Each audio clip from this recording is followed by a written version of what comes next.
Hech qachon hijomadan keyin shu 3 ta ishni qilmang. Bo'lmasam oqibati yomon bo'ladi. Birinchisi, og'ir ish qilish va og'irlik ko'tarish. Hijomada qon chiqqandan keyin tanamiz ma'lum bir vaqtgacha zaif holatda bo'ladi. Ikkinchisi, sauna va hammom qabul qilish. Issiqlik qon aylanishini tezlashtirgani hisobiga hijoma qilingan joylardan yana qon ketishi mumkin.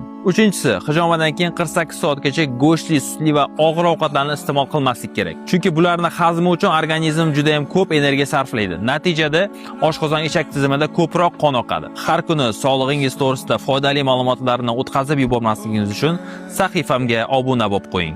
Bemorlarga jonkuyarlik bilan lecheniya qilayotgan doktorni ko'rib aytdilarki, shuni jasadiga doza o'ti tegmaydi deb o'tib ketgan ekanlar.